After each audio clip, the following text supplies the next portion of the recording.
Olá, alunos do terceiro ano, eu sou a professora Silvana e nós vamos à sequência no nosso conteúdo de língua portuguesa e literatura.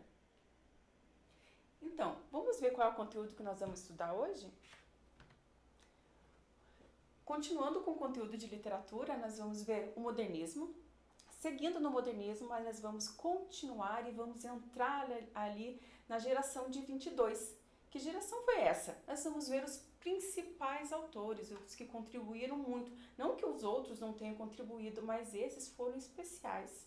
Oswald de Andrade, Mário de Andrade e Manuel Bandeira. Também vamos iniciar a geração de 30. Essa geração ela é imensa, composta por diversos personagens, diversos autores, tanto na prosa quanto na poesia. Hoje nós vamos iniciar o movimento da geração de 30 e vamos começar a ver na prosa, em especial a autora Raquel de Queiroz, no livro dela, O 15. Tudo bem?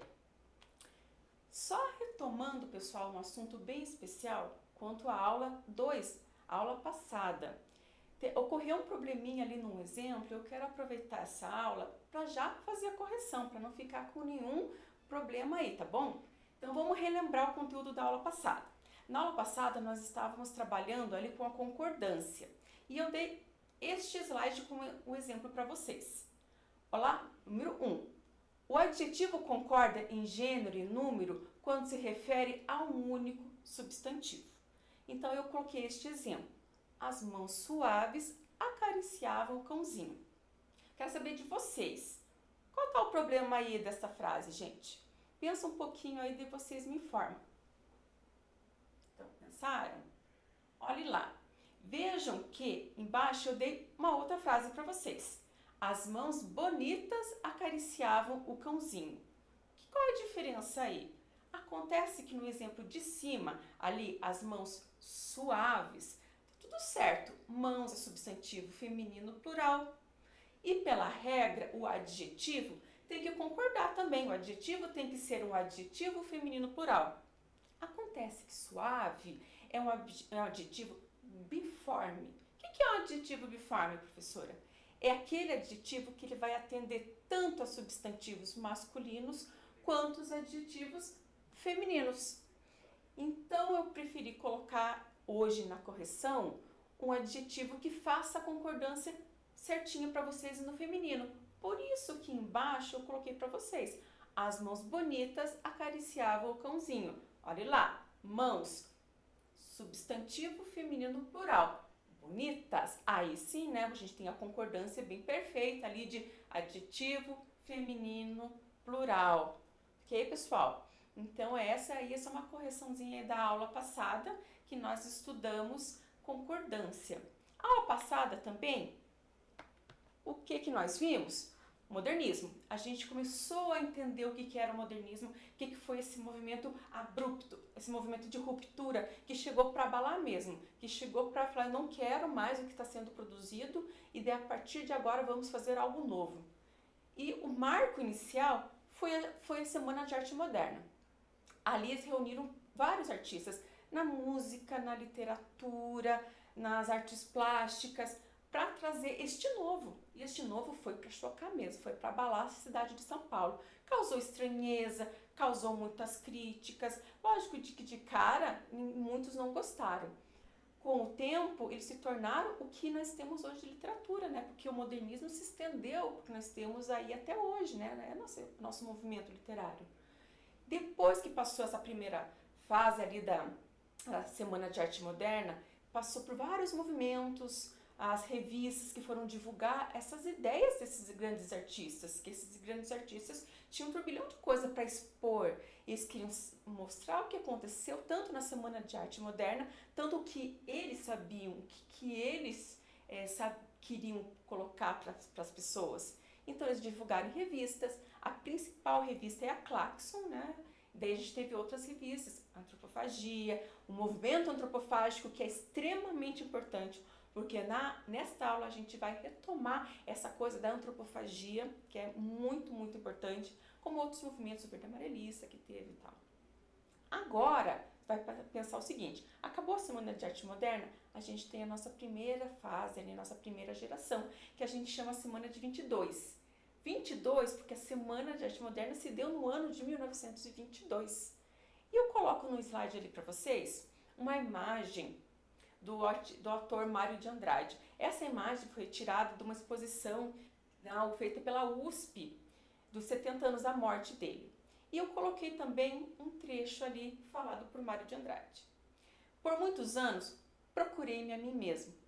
Achei. Agora não me digam que ando à procura da originalidade, porque já descobri onde ela estava.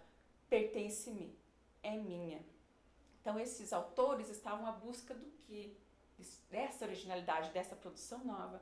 E pertencia a eles, eles encontraram e ele refez ali. Então essa frase é muito significativa ali do Mário de Andrade. E para iniciar esse movimento de 22, eu coloquei para vocês uma poesia. E essa poesia é bem interessante, que vai trazer muitas características. Ela se chama Erro de Português. Quando a gente fala erro de português, a primeira coisa que a gente pensa é o quê? Ah, teve um erro de grafia, ortografia, regência, algo assim. Vamos ver o que ele fala? Quando o português chegou, debaixo de uma bruta chuva, vestiu o índio. Que pena! Fosse uma manhã de sol, o índio tinha despido o português. O que vocês acharam? Veja lá, vamos pensar no título. O título já deixa uma certa ambiguidade, porque quando você lê erro de português, você pensa o quê? Ah, português, né? Ah, a escrita ali, né? Mas o que é o erro de português? Olha lá, quando o português chegou, que português? O europeu, né? Quando o europeu chegou debaixo de uma bruta chuva. Vamos pensar o seguinte, ele faz uma retomada aí, num contexto histórico, né? De um fato histórico mesmo, de quando os portugueses chegaram até, que é hoje, né? O Brasil chegou aqui na nossa terra, e conta a história que foi um erro, né? Eles estavam indo para as Índias, erraram o caminho e chegaram aqui. E conta as cartas de caminho que eles chegaram realmente debaixo de uma chuva muito forte. Vestiu o índio. Que pena, se fosse uma manhã de sol, o índio tinha despido o português. Lógico que ele fez muito uso da ironia aí, né? Mas também não é só da ironia, tem a questão ali da força da colonização, né? O poderio ali do europeu, ele chegou e ele colonizou, ele modificou o modo de viver do índio.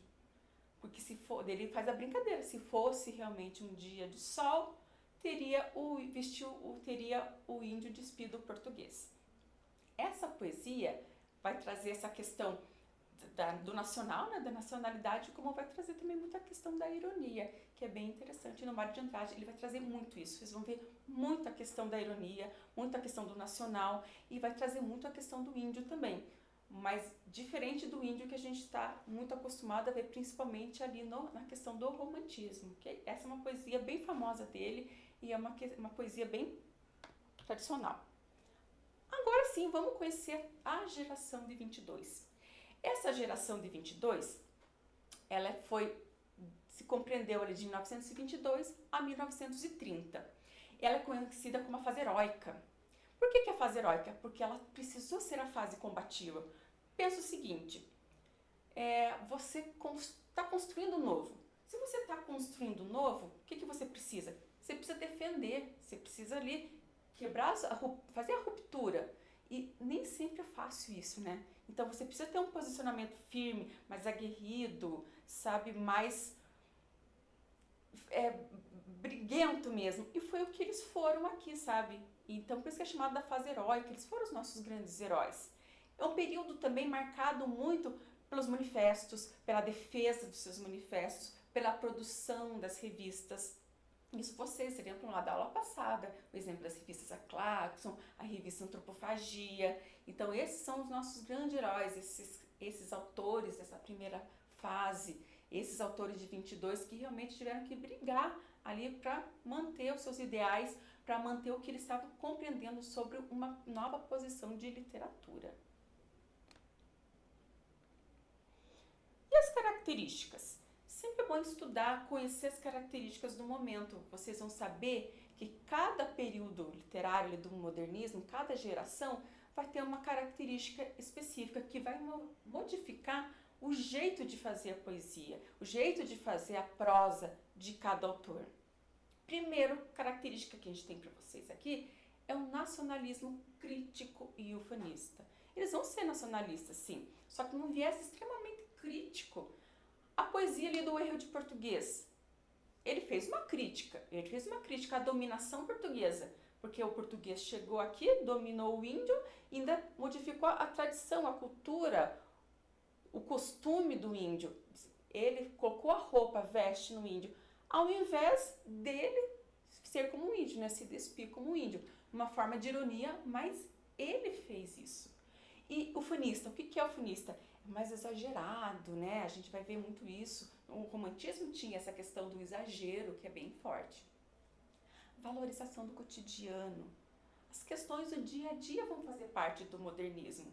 Você não precisa de um grande tema, um grande mote poético para fazer poesia. As questões do dia a dia são importantes, são relevantes para esse mundo aqui do novo modernismo. Esta questão é fundamental, essa próxima, principalmente para o próximo texto que a gente vai trabalhar. Resgate das raízes culturais brasileiras, tradições e folclore. Aqui, principalmente o Mário de Andrade, ele foi um grande estudante disso. Inclusive, ele viajou diversas partes do Brasil atrás disso. Ele estudou atrás da música popular, a poesia popular. Ele queria saber, ele foi um estudioso disso, sabe? Ele queria ter esse contato maior. E ele teve esse contato. E ele usou tudo na poesia dele, usou na obra dele. É fantástico você conhecer a obra do Mário de Andrade. E ele foi buscar realmente qual é a raiz do nacional.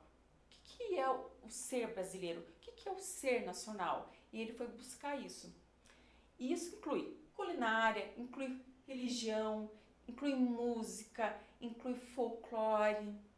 Para vocês terem uma ideia, o Mário de Andrade, ele estudou as cantigas de roda, que pra gente cantiga de roda, ele foi estudar a tradição disso. Onde está a tradição disso? Ele foi atrás, ele fez os primeiros registros que a gente tem lá nas primeiras tribos, lá no Nordeste, no Norte. Ele também foi em algumas comunidades para conhecer melhor. Crítica à realidade brasileira. Então, não só o movimento ali do cotidiano faz importância, mas também como eles vão criticar essa realidade. E vai ter poesia aqui que eu vou colocar o exemplo para vocês, como eles fazem essa crítica. Vai ter livros aqui também, Paulicéia Desvairada, Amor, Verbo Intransitivo, que também ele vai fazer essa crítica, sim. Renovação da linguagem. Ela vai ser mais simples. Vai fugir daquele rebuscamento, principalmente lá dos parnasianos, que eles tinham a perfeição da linguagem, a busca da linguagem perfeita. Aqui a linguagem não. A linguagem ela é mais simples, é a nossa linguagem. Então a linguagem ela é coloquial, não só coloquial, como vai se utilizar muito a linguagem das regiões. Então o regionalismo, as variantes linguísticas vão ser muito utilizadas aqui. Vai ser muito importante aqui em uma certa obra que a gente vai trabalhar a linguagem do índio. Ela é a linguagem que ele é o mote dele, então vai ser extremamente utilizada aqui também. Oposição ao parnasianismo e ao academicismo. É a ruptura deles. Eles não queriam mais o que estava sendo produzido anterior. Eles queriam um novo. Se é para produzir um novo, então vamos fazer oposição. Ironia, sarcasmo e irreverência. Aqui vai aparecer muito. Tanto que lembre-se que na Semana de Arte Moderna, eles fizeram uma paródia do poema do Olavo Bilac, Profissão de Fé, chamado Os Sapos. Foi extremamente vaiado, mas ele já estava usando essas características. O poema que nós trabalhamos ali, Erro de Português, ele utilizou de ironia. O outro livro que nós vamos trabalhar daqui a pouquinho, ele é cheio de irreverência, ok? Uso de versos livres e versos brancos. O que são versos livres? Versos livres são versos sem métrica, não é necessário mais ter métrica. E versos brancos são aqueles versos sem rima. Agora, gente, nós estamos estudando, né, como se fosse uma sala de aula. Eu fiz algumas questõezinhas para vocês e vocês vão responder. Dou um tempinho e vocês respondem. Esse é o primeiro quiz da aula. Questão 1. Todas as opções estão corretas quanto à geração de 22, exceto A. Paródia de poemas consagrados e utilização de ironia. B. Foram considerados mais combativos e revolucionários. C. É possível a união entre o uso da tradição popular e o universo urbano. D. Segue a organização formal quanto à métrica das escolas tradicionais. Então, vocês vão responder essa questão.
Então, pessoal, o que vocês acharam? O que eu estou pedindo para vocês?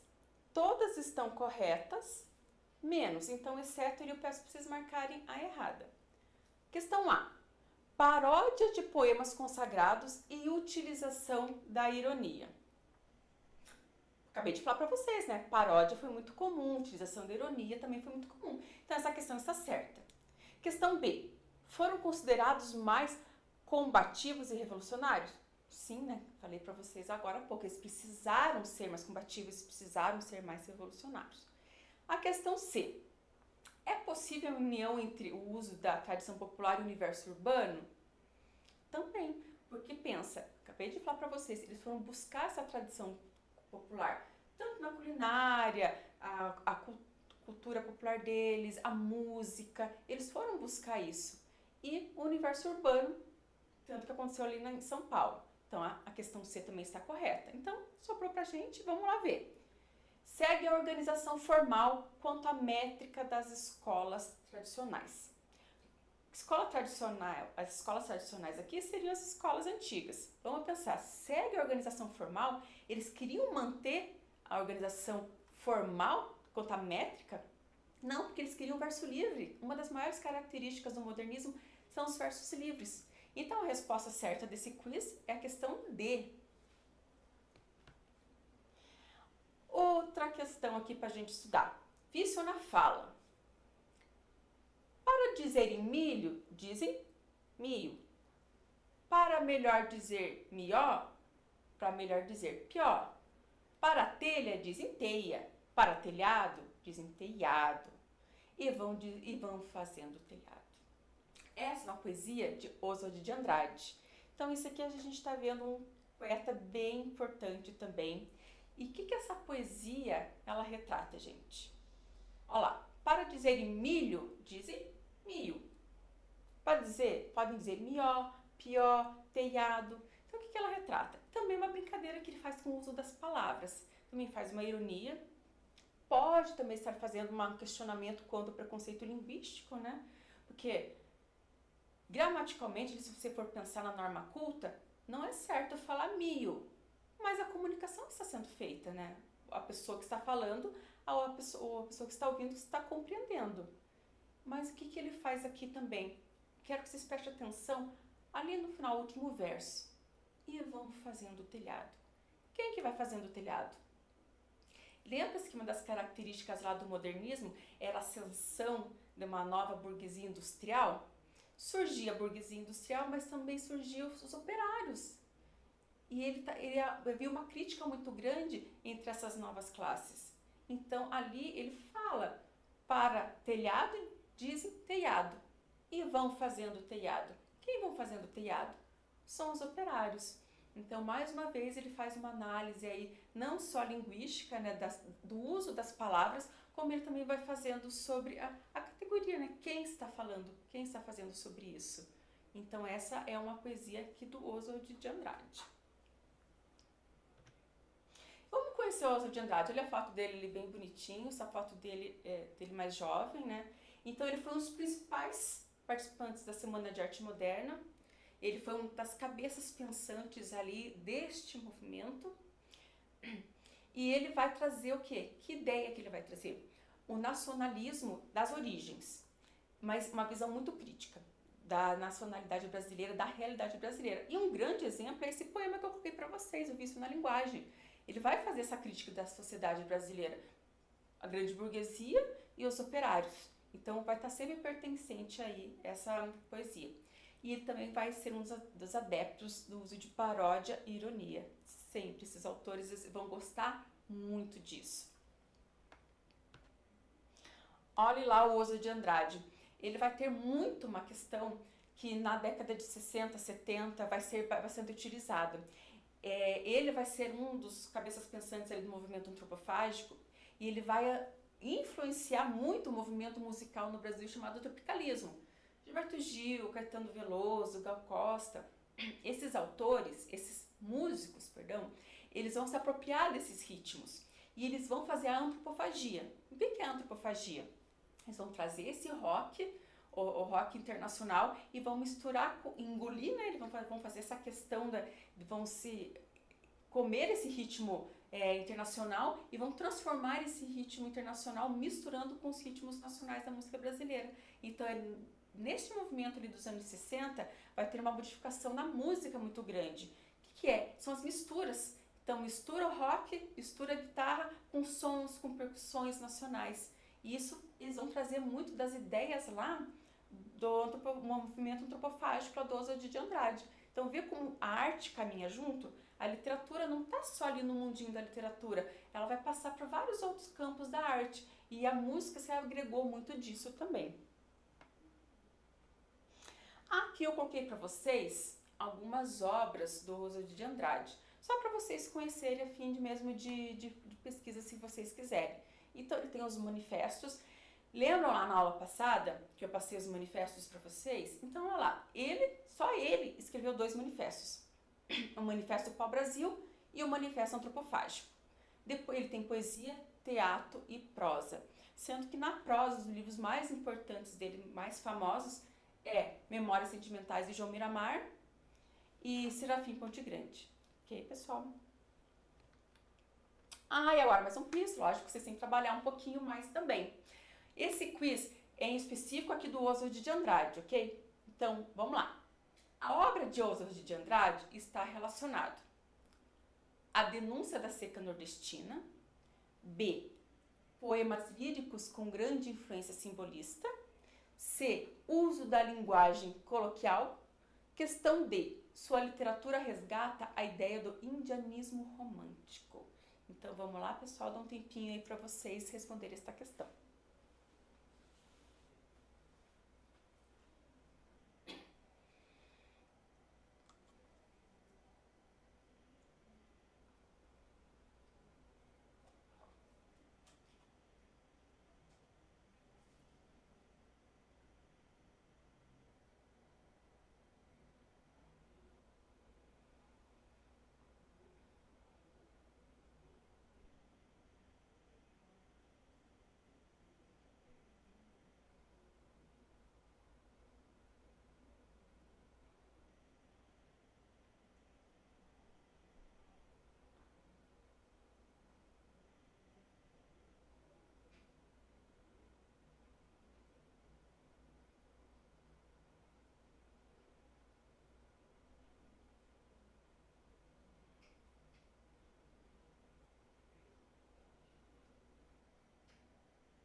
Então, conseguiram responder? Vamos lá retomar. A obra de Oswald de Andrade está relacionada ao quê? Então, eu estou pedindo para você marcar a questão certa. A denúncia da seca nordestina é uma característica da geração de 30. Então, veja que até agora a gente não falou disso. B. Poemas líricos com grande influência simbolista. Pessoal, o simbolismo foi uma escola literária que era uma das escolas que os modernistas estavam combatendo, não só o arcadismo. Então, essas escolas antigas, as tradições, as características, eles estavam combatendo. Então, ele não pode trazer essa influência, então não é a característica dele. Claro, às vezes uma característica ou outra pode vir, mas não é a característica dele ter essa grande influência, como eu coloquei na questão. Questão C. Uso da linguagem coloquial. Coloquial é a linguagem do dia a dia. Vamos passar para D. Sua literatura resgata a ideia do indianismo romântico? Não, né? A gente acabou de falar que essa ideia dele de índio é diferente, não é o índio lá do romantismo. Então, sobra pra gente qual a resposta certa? Resposta C é a certa. É o uso da linguagem coloquial. Lembre-se que os modernistas vão trazer essa questão da linguagem do dia a dia. O cotidiano vai ser importante. Se o cotidiano é importante, é a linguagem do dia a dia, a linguagem coloquial, que vai ser a linguagem mais utilizada por este movimento. Certo? Agora sim, e que essa obra que eu estou falando para vocês desde o início, a gente vai ver uma obra, essa obra é importante. Então, essa obra, pessoal, é de extrema importância para a literatura brasileira. Essa obra foi escrita por Mário de Andrade, e para vocês terem uma ideia, o Oswald de Andrade, ele falou que o Mário de Andrade é o maior representante do modernismo da primeira geração, e que ele, Oswald de Andrade, queria ter escrito Macunaíma, para vocês terem ideia da grandiosidade dessa obra. Só que é uma obra realmente que vai trazer muitas características, muitas influências, então às vezes ela se torna até um pouco complicada de ler, mas é porque ela traz realmente essa inovação. Se tem uma palavra que vai descrever Macunaíma, é inovação, e também o surreal, porque ela vai trazer características muito marcantes, assim, ela é muito surreal. Então, essa imagem que eu trago para vocês é uma tela da Tarsila do Amaral, que ela fez em 1956, e é chamada O Batizado de Macunaíma. Quem é a Macunaíma? O próprio autor descreve Macunaíma como o herói sem nenhum caráter. Eu vou fazer a leitura desse texto para vocês, mas eu vou explicar a obra para vocês. A obra, o enredo, porque ele é muito importante. Então, vamos ver pela voz dos especialistas quem é o Macunaíma.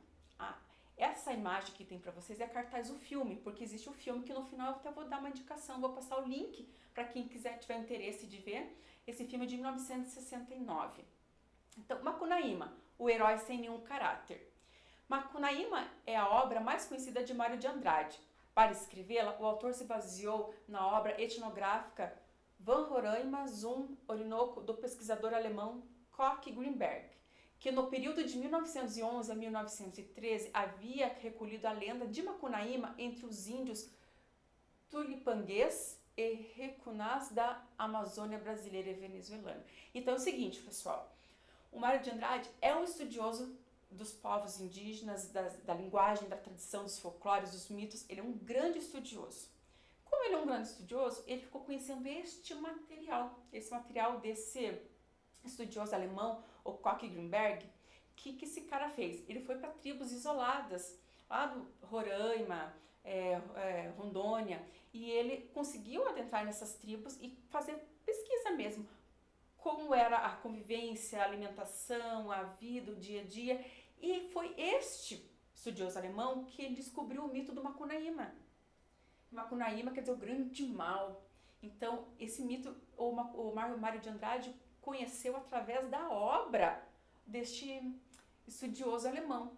Então, ele já, por ser um estudioso das grandes folclores, grandes mitos brasileiros, ele já conheceu a obra do Macunaíma aí. E isso fez com que gerasse nele a vontade de descrever este Macunaíma e escrever a obra. Vamos continuar ali para a leitura. O que chamou a atenção de Mário de Andrade foi o fato de o herói lendário não ser propriamente um herói no sentido tradicional, mas um anti-herói, já que Macunaíma, de acordo com a lenda, era preguiçoso, mentiroso, covarde, manhoso e sensual. Para Mário, Macunaíma podia ser visto como o próprio retrato do brasileiro ou dos povos americanos, em geral, que segundo ele eram povos sem nenhum caráter. Dói um pouco de ouvir isso, né? Nossa, não somos sem caráter, mas calma. Qual é a visão dele aí? É que o Macunaíma, como eu vou explicar para vocês na obra, ele vai ser muita coisa, ele vai ser muita gente. Então ele vai absorver realmente até muitos caráteres, tá? Então não se preocupem com essa questão, tá? Continuando.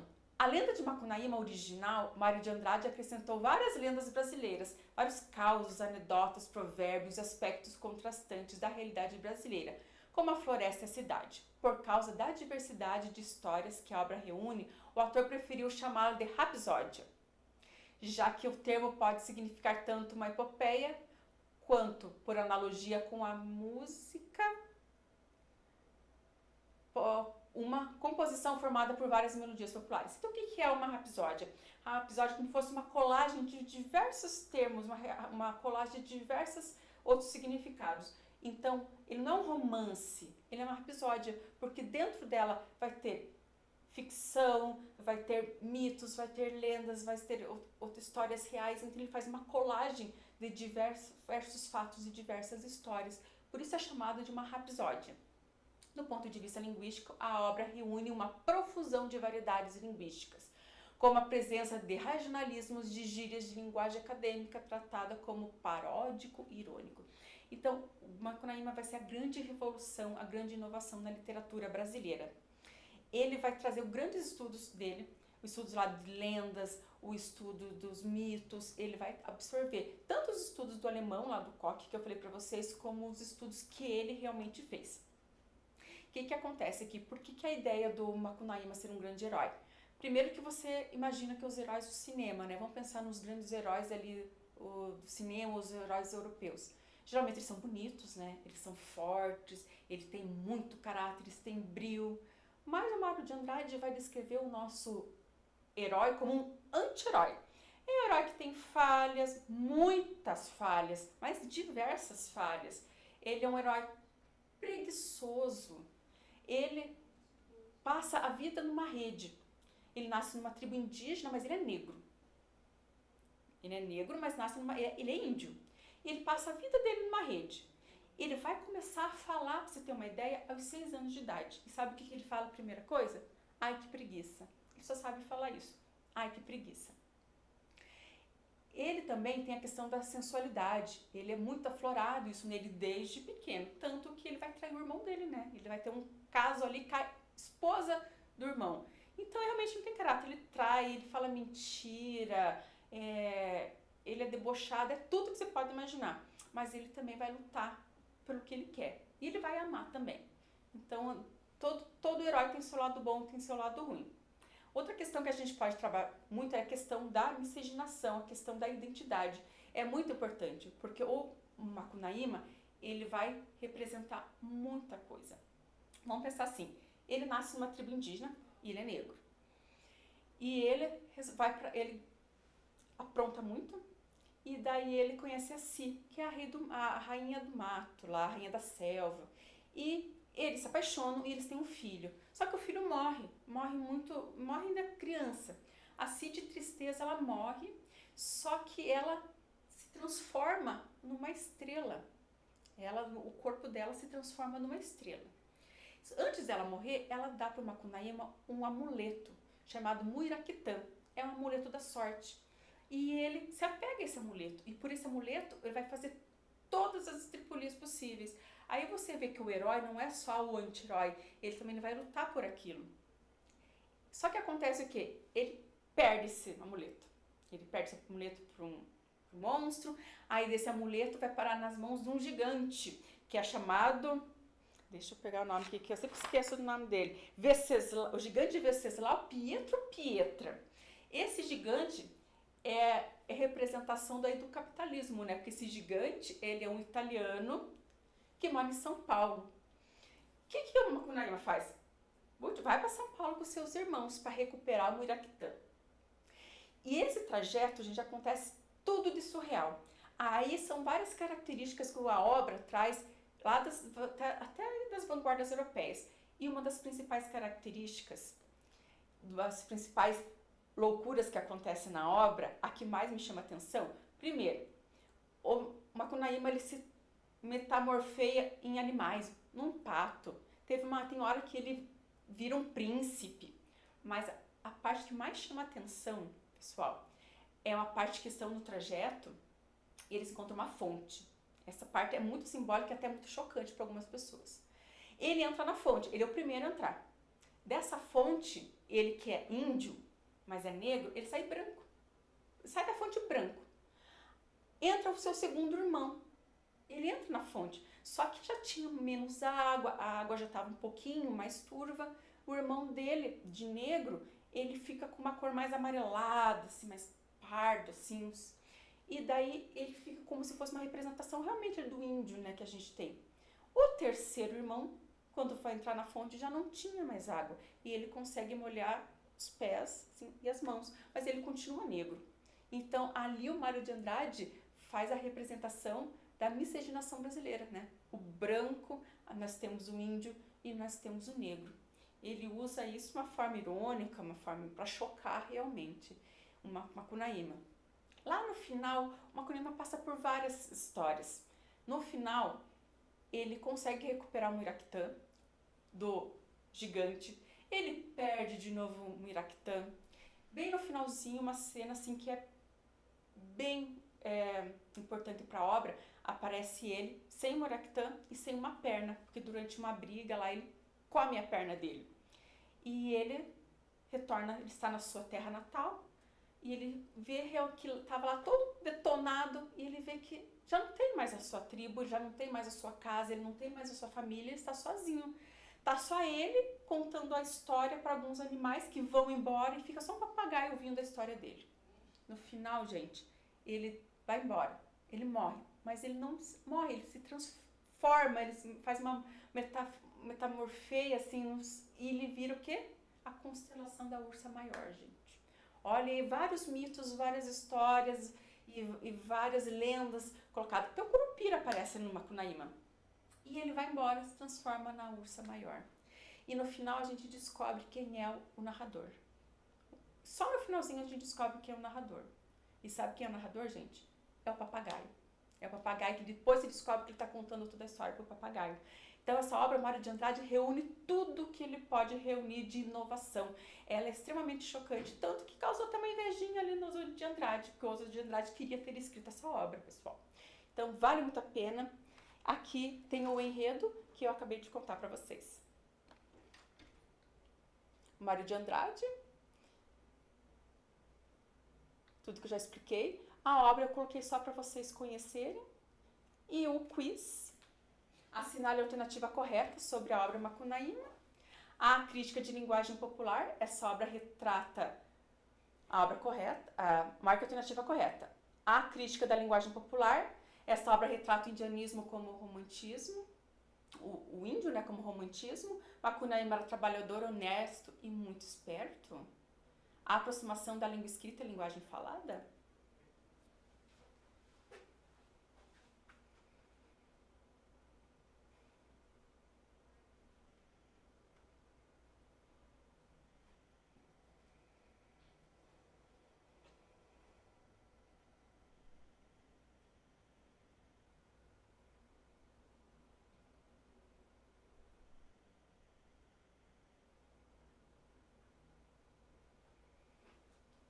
Esse é fácil, né? Esse tá fresquinho que eu acabei de explicar para vocês.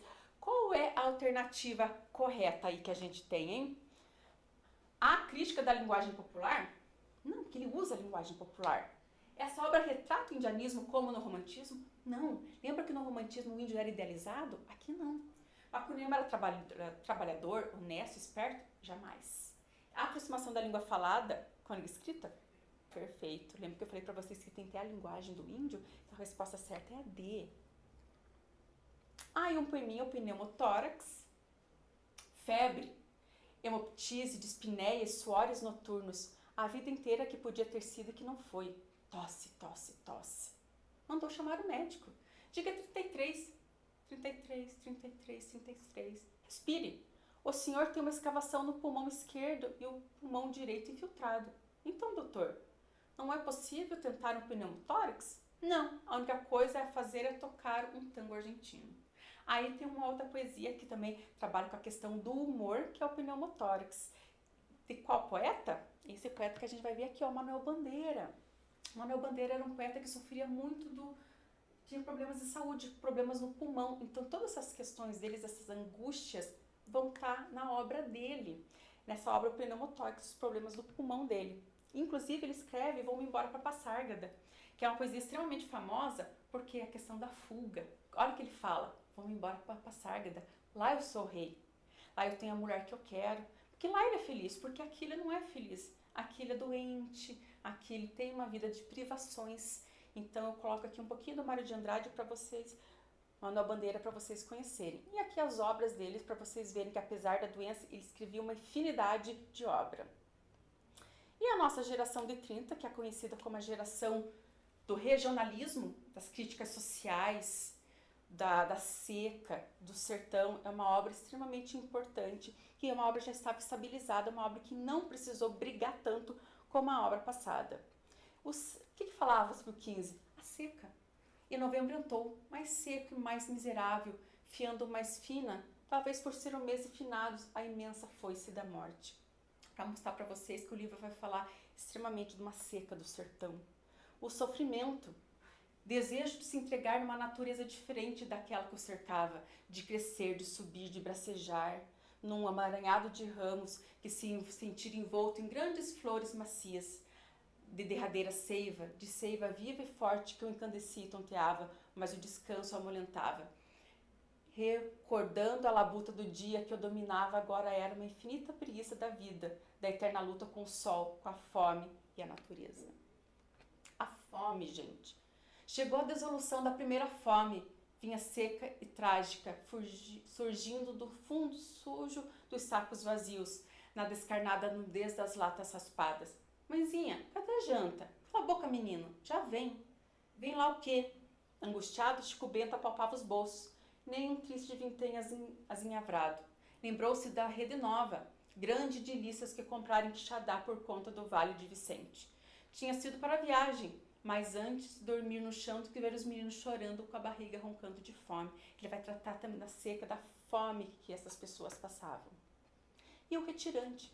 Debaixo de um juazeiro grande, todo um bando de retirantes se arranchava. Uma velha, 2 homens, uma mulher nova, algumas crianças. Os meninos choramingavam pedindo de comer. Dominava agora uma eterna preguiça da vida, da eterna luta contra o sol, com a fome, com a natureza. E a mulher, há uma crítica da mulher. Essa mulher já é diferente na obra do 15. Dona Inácia tomou o volume das mãos da neta e olhou o título. E esses livros prestam para ler? Conceição, no meu tempo, moça, só lia o romance que o padre mandava. Conceição riu de novo. Isso não é romance, mãe Inácia. Você não está vendo? É um livro sério, de estudo. De que trata? Você sabe que eu não entendo francês. Trata da questão feminina, da situação da mulher na sociedade, dos direitos maternais, do problema.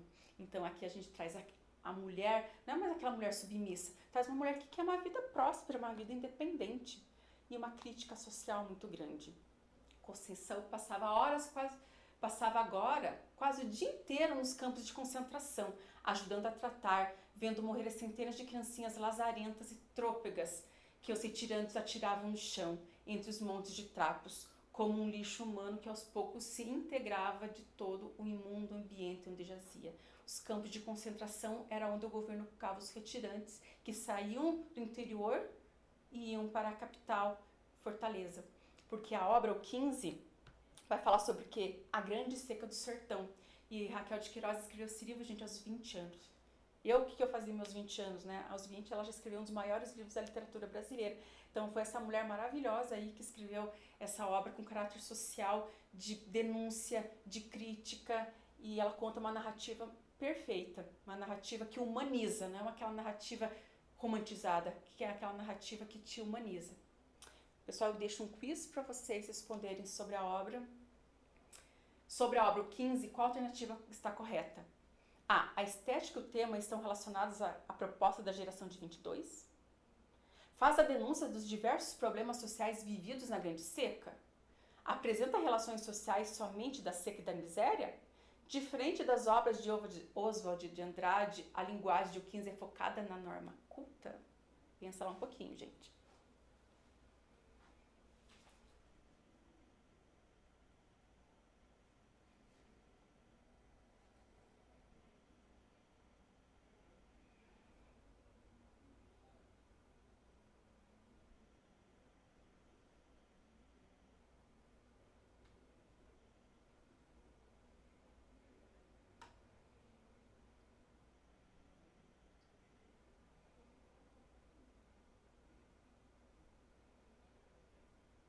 Então, facinho, vamos lá? Qual a resposta correta? Tem a mesma proposta da geração de 22? Não, ela está na geração de 30. Faz denúncia dos diversos problemas sociais vividos à seca? Acabei de falar, né? C. Apresenta relações sociais com a seca e apresenta relações sociais somente da seca e da miséria? A D. Diferente das obras de Oswald de Andrade, a linguagem focada na norma culta, ela vai usar a linguagem do dia a dia, do sertanejo, do homem do sertão. Então a resposta certa aqui é a resposta B, porque ela vai fazer dos diversos problemas sociais. Não é só da seca e da miséria, é o problema da mulher, ela vai falar do problema como os governantes vão tratar as pessoas. Então, pessoal, eu fico por aqui. Eu desejo para vocês bons estudos e nos vemos na próxima aula. Forte abraço!